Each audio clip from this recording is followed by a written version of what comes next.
जो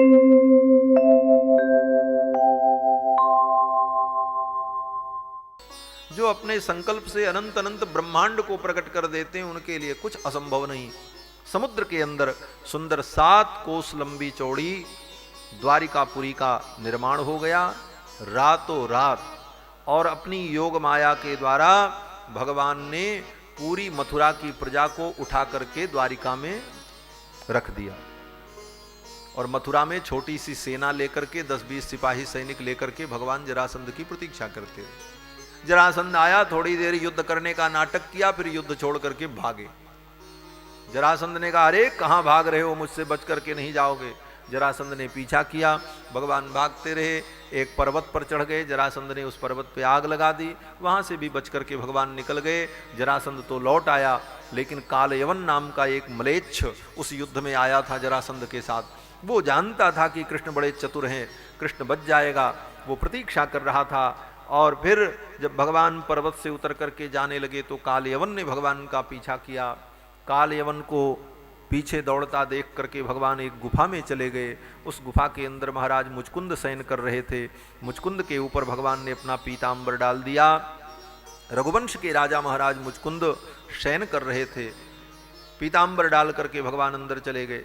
पीछे से कालयवन पहुंचा, पीतांबर को खींचा कृष्ण समझ करके। मुचकुंद की निद्रा भंग हुई, उनकी दृष्टि पड़ते ही कालयवन भस्म हो गया। भगवान गुफा से निकल करके बाहर आए, मुचकुंद को दर्शन दिया है। मुचकुंद जी वहीं से भगवान का दर्शन प्राप्त करके स्वर्ग चले गए और भगवान श्री कृष्ण द्वारिकापुरी आ गए। भगवान के सारे परिकर, भगवान के परिजन सब द्वारिकापुरी में आ गए। अब भगवान द्वारिकापुरी में निवास करते हैं। भगवान कृष्ण की द्वारिका लीला प्रारंभ होती है। कृष्णावतार में भगवान श्री कृष्ण की 4 लीलाएं हैं, गोकुल लीला, वृंदावन लीला, मथुरा लीला और द्वारिका लीला। तो अब द्वारिका लीला भगवान की प्रारंभ होती है। द्वारिका में भगवान जब पहुंचे तो सबसे पहले बलराम जी का विवाह हुआ। बलराम जी का विवाह किसके साथ हुआ? सुखदेव जी कहते हैं आनर्त देश के राजा महाराज रैवत, उनकी बेटी का नाम रेवती।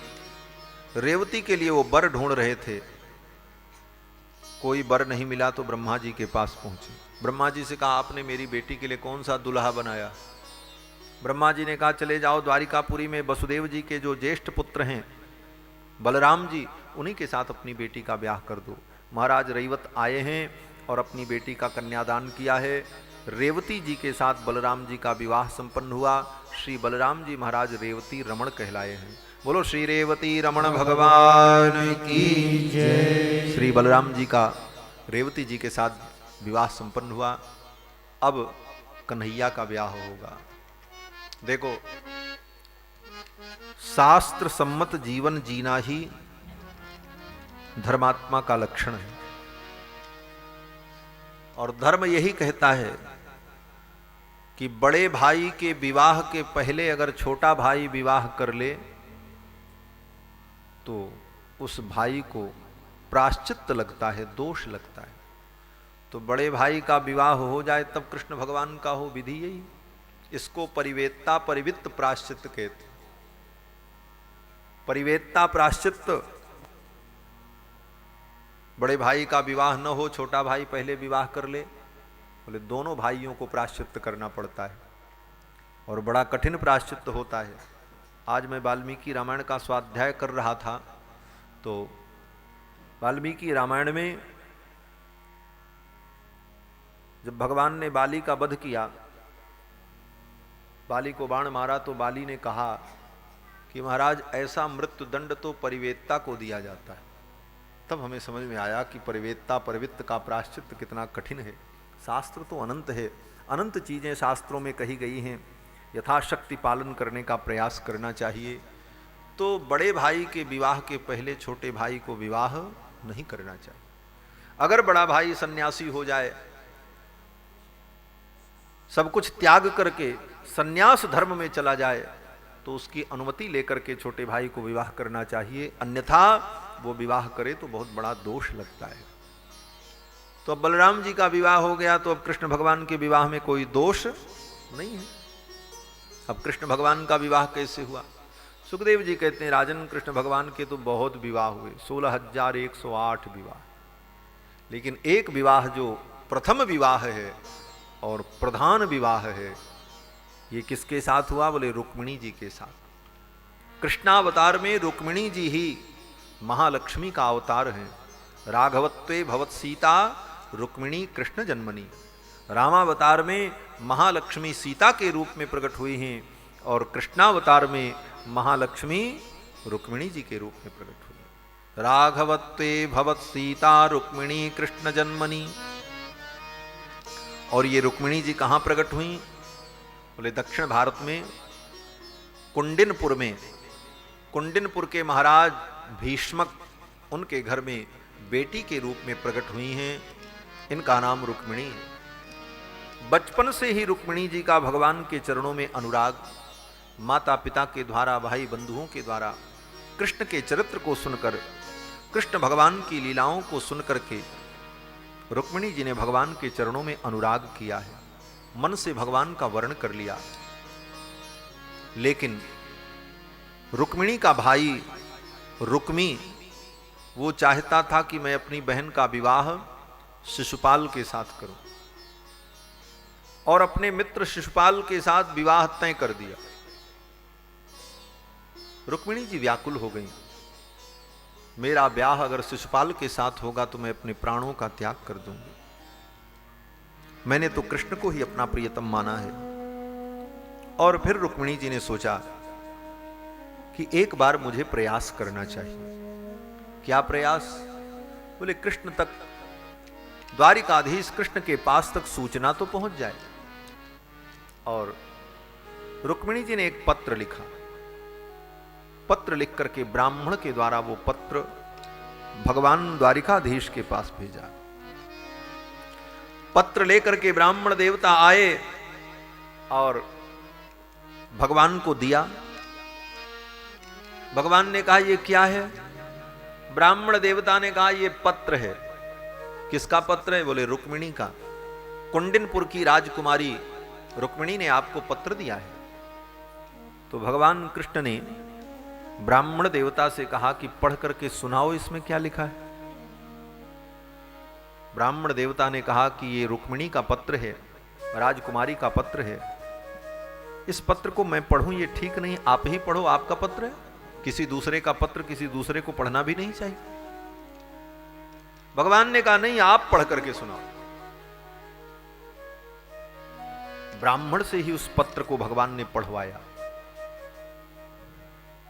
क्योंकि उस पत्र में कोई अनर्गल बात नहीं लिखी थी, कोई ऐसी बात थी ही नहीं जो कि किसी के पढ़ने लायक न हो। और दूसरी बात कि ब्राह्मण से क्यों पढ़वाया? भगवान ने सोचा कि रुक्मिणी ने जो कामना की है वो ब्राह्मण के मुख से उच्चरित होगा। ब्राह्मण के मुख से रुक्मिणी की कामना को मैं सुनूंगा तो ब्राह्मण का वचन सत्य हो जाएगा, रुक्मिणी की कामना पूर्ण हो जाएगी। इसलिए भगवान ने कहा पढ़ करके सुनाओ। ब्राह्मण देवता ने पढ़ करके सुनाया। पत्र में रुक्मिणी जी ने लिखा था, हे द्वारिकाधीश, आपके गुणों को सुनकर, आपकी लीलाओं को सुनकर के मैंने आपको अपना प्रियतम मान लिया। मेरा मन लज्जा का त्याग करके, निर्लज्ज होकर के मेरा मन आपके चरणों में प्रवेश कर गया, और आज मैं निर्लज्ज होकर के आपको पत्र लिख रही हूं। आप द्वारिकाधीश हैं, मैं आपके योग्य नहीं हूं, लेकिन मैंने आपका वर्ण कर लिया है। और एक क्षत्रिय कन्या अगर किसी पुरुष का वर्ण कर लेती है तो उसके बाद उसी के चरणों में अपने प्राण को त्यागती है। डोली में बैठ करके उसके घर जाती है, और घर से फिर कहीं जाना होता है तो फिर उसके कंधे पर बैठ करके शमशान तक जाती है, और कोई तीसरा रास्ता उसके लिए नहीं होता। रुक्मिणी जी ने कहा, पत्र में लिखा कि आप मेरा हरण कर लो, क्योंकि मेरा भाई मेरा विवाह शिशुपाल के साथ करना चाहता। आप आओ, मेरा हरण कर लो, और राक्षस विधि से आप मेरा पाणी ग्रहण करो। माम राक्षसेन विधिनोद बहवीर्य शुल्काम राक्षस विधि से आप मेरा पाणी ग्रहण करो। रुक्मिणी जी ने पत्र में यह भी लिख दिया कि अगर आप ये सोचोगे कि कैसे मैं हरण करूं रुक्मिणी का, रुक्मिणी तो महल के अंदर होगी और महल के अंदर घुस करके जाऊं और रुक्मिणी को उठा करके रथ में बैठाऊं, उसके भाई उसके परिवार के लोग विरोध करेंगे, फिर युद्ध होगा और कितने परिजनों का वध होगा, मारना पड़ेगा। तो आप इसकी चिंता मत करो, ऐसा नहीं होगा। अंतपुरांतरचरी मनिहित्य बंधुं स्वान्मुद्वहे कथमिति प्रवदाम्युपायम। अगर आपके मन में यह संदेह है तो मैं आपको उपाय बता रही हूं। किसी का वध नहीं होगा, कोई लड़ाई नहीं होगी, काम भी हो जाएगा। कैसे? रुक्मिणी जी कहती हैं कि मेरे यहाँ की परंपरा है कि विवाह के एक दिन पहले कन्या नगर से बाहर बने हुए देवी मंदिर में देवी की पूजा करने के लिए जाती। मैं भी देवी की पूजा करने के लिए जाऊंगी, वहीं आप आ जाना और वहीं से मेरा हरण कर लेना। पूर्वेद्यरस्त महती कुल देवी यात्रा, मेरे कुल की जो देवी का मंदिर है वहीं मैं जाऊंगी, वहीं से आप मेरा हरण कर लेना। ब्राह्मण देवता के द्वारा पढ़े गए पत्र को सुनकर भगवान बड़े प्रसन्न हुए और ब्राह्मण के हाथ को पकड़ करके भगवान ने कहा, प्रगृह्य पाणिना पाणिम। ब्राह्मण के हाथ को अपने हाथ में लेकर अत्यंत आत्मीयता के साथ भगवान कहते हैं, हे विप्र, रुक्मिणी को मेरा संदेश कह देना कि रुक्मिणी मुझसे जितना प्रेम करती है उतना मैं भी रुक्मिणी से प्रेम करता हूं। तथाहमपि तच्चित्तो, जिस तरह रुक्मिणी का चित्त मेरे में लगा है उसी प्रकार मेरा चित्त भी रुक्मिणी में ही लगा हुआ है। निद्राम च न लभे निशि, रात में मुझे भी नींद नहीं आती, मैं तो तारे गिनता रहता हूं अपनी रुक्मिणी की याद में। भगवान ने ब्राह्मण देवता को विदा किया। ब्राह्मण देवता चल पड़े और भगवान श्री कृष्ण रथ सजा करके लेकर के चले और सीधे कुंडिनपुर भगवान पहुंचते हैं। मंदिर में पूजा करने के लिए रुक्मिणी जी आई हैं और देवी का पूजन किया। पूजन जब संपन्न हुआ तो देवी ने रुक्मिणी जी को आशीर्वाद दिया। क्या आशीर्वाद दिया? बोले देवी जी भी वही हैं और रुक्मिणी भी वही हैं। कौन? बोले त्रेता में सीता जी वही रुक्मिणी बनी है और सीता जी ने भी देवी का पूजन किया। गौरी पूजन जननी पठाई, और गौरी पूजन के बाद गौरी ने सीता जी को क्या आशीर्वाद दिया था? वही आशीर्वाद रुक्मिणी जी को देवी ने यहां पर दिया। रूपक ताल। मन जाहि राचु मिलहि सो पर सहज सुंदर सावरो, सहज सुंदर सावरो, करुणा निदान जानसी निसने जानत रावरो, स्नेह जानत रावरो। यही बाती गोरे असीस सुन सिय सहित ही हर्षित अली तुलसी भवानी पूज पुनि पुनि मुदित मन मंदिर चली, मुदित मन मंदिर चली, मुदित मन मंदिर चली।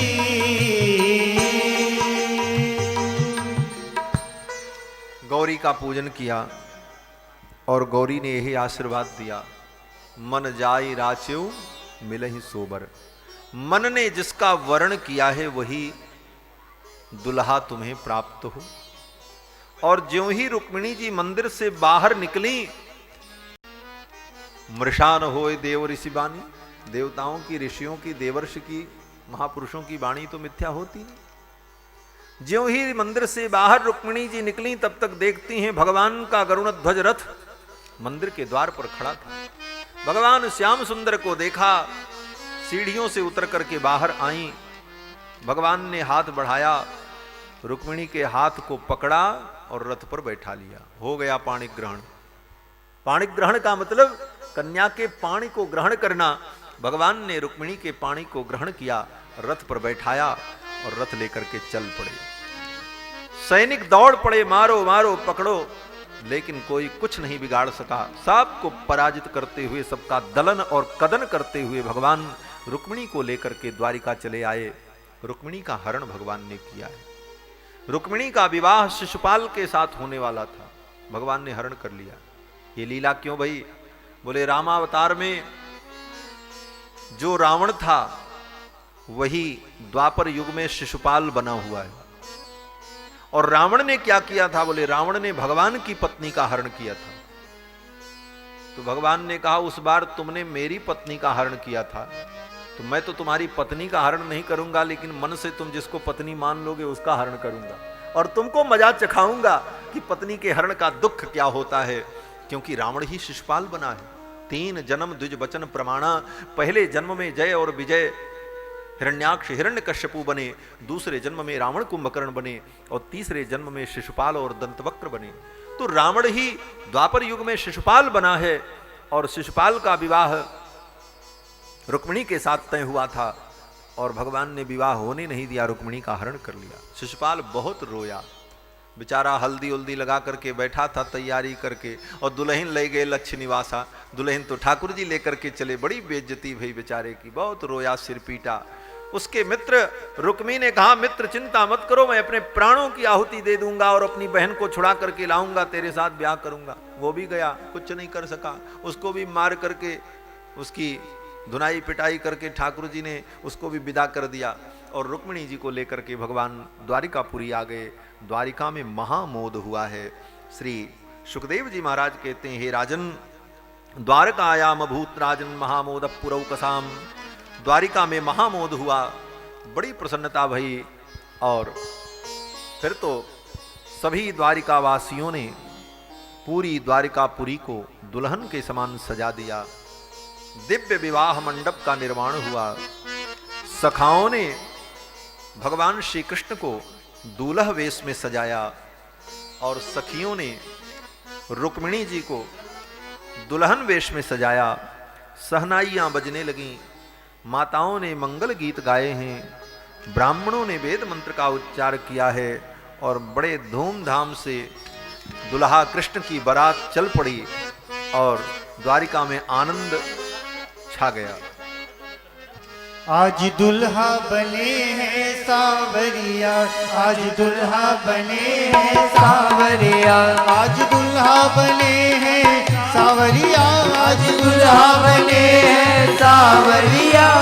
प्यारो लागे सांवरिया, प्यारो लागे सांवरिया, प्यारो लागे सांवरिया, मोहे प्यारो लागे सांवरिया, मोहे प्यारो लागे सांवरिया, मोहे प्यारो लागे सांवरिया। प्यारे नंद झुके लाला सांवरिया, प्यारे नंद झुके लाला सांवरिया। आज दुल्हा बने हैं सांवरिया, आज दुल्हा बने हैं सांवरिया, आज दुल्हा बने हैं सांवरिया, आज दुल्हा बने हैं सांवरिया, आज दुल्हा बने हैं सांवरिया, आज दुल्हा बने हैं सांवरिया। मोहे प्यारो लागे सांवरिया, मोहे प्यारो लागे सांवरिया, मोहे प्यारो लागे सांवरिया, मोहे प्यारो लागे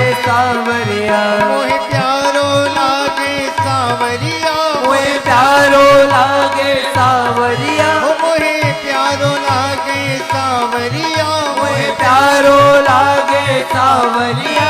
आज दुल्हा बने हैं सांवरिया, आज दुल्हा बने हैं सांवरिया, आज दुल्हा बने हैं सांवरिया, आज दुल्हा बने हैं सांवरिया, आज दुल्हा बने हैं सांवरिया, आज दुल्हा बने हैं सांवरिया, आज दुल्हा बने हैं सांवरिया, आज दुल्हा बने हैं सांवरिया। ओए प्यारो लागे सांवरिया, मैं प्यारो लागे सांवरिया।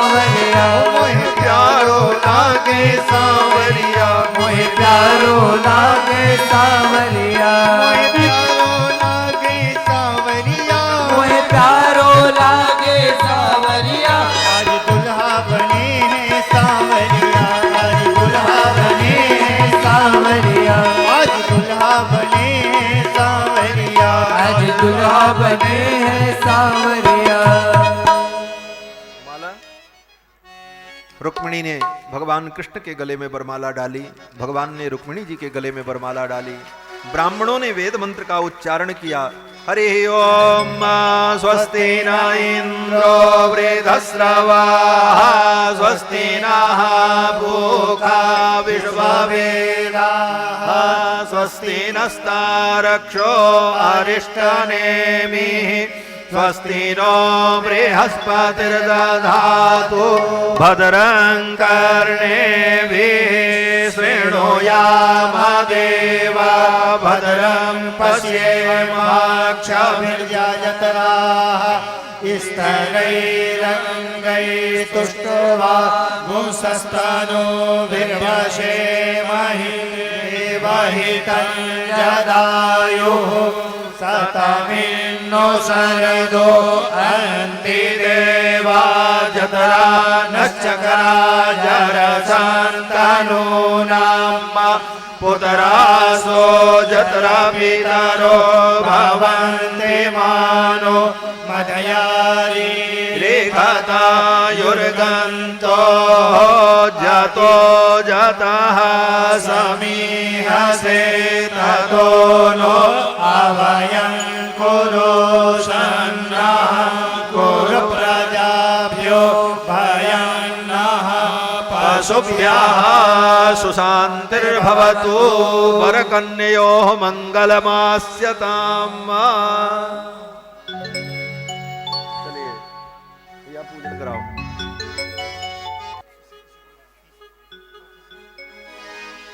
दुल्हा बने नंदलाल, दुल्हा बने नंदलाल, हमें तो बड़ो प्यारो लगे, दुल्हा बने नंदलाल, हमें तो बड़ो प्यारो लगे, प्यारो लगे री दुलारो लगे, प्यारो लगे री दुलारो लगे, प्यारो लगे री दुलारो लगे, प्यारो लगे री दुलारो लगे, प्यारो लगे नंदलाल, हमें तो बड़ो प्यारो लगे, प्यारो लगे नंदलाल, हमें तो बड़ो प्यारो लगे।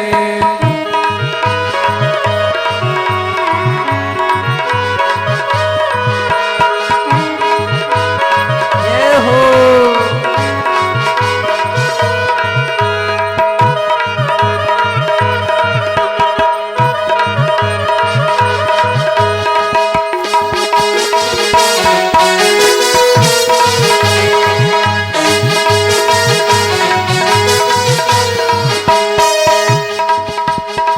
शीश मुकुट अरु तिलक बिराजे, शीश मुकुट अरु तिलक बिराजे, शीश मुकुट अरु तिलक बिराजे, शीश मुकुट अरु तिलक विराजे, गले में जंती माला, हमें तो बड़ो प्यारो लगे, गले में जंती माला, हमें तो बड़ो प्यारो लगे, अरे दुल्हा बने नंदलाला, हमें तो बड़ो प्यारो लगे, दुल्हा बने नंदलाला, हमें तो बड़ो प्यारो लगे।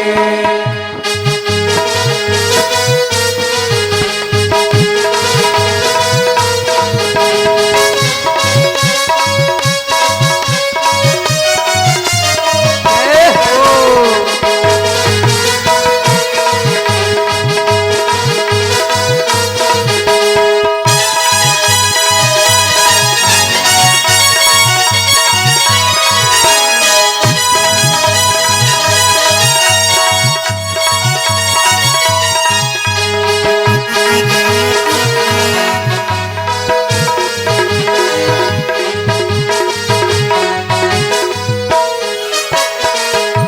छबीलो रंग रंगीलो, छबीलो रंग रंगीलो, छबीलो रंग रंगीलो, छबीलो रंग रंगीलो, मोहन मुरली वाला, हमें तो बड़ो प्यारो लगे, मोहन मुरली माला हमें तो बड़ो प्यारो लगे। अरे प्यारो लगे नंद लाला हमें तो बड़ो प्यारो लगे। प्यारो लगे नंद लाला हमें तो बड़ो प्यारो लगे।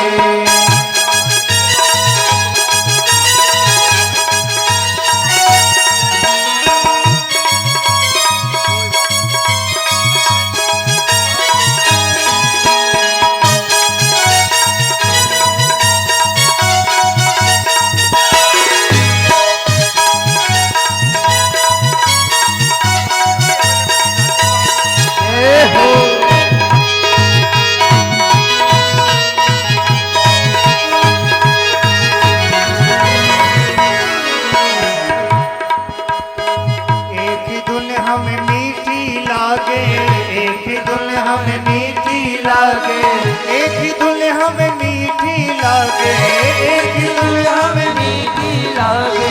मुरली धुन गोपाला, मुरली धुन गोपाला हमें तो बड़ो प्यारो लगे। मुरली धुन गोपाला हमें तो बड़ो प्यारो लगे।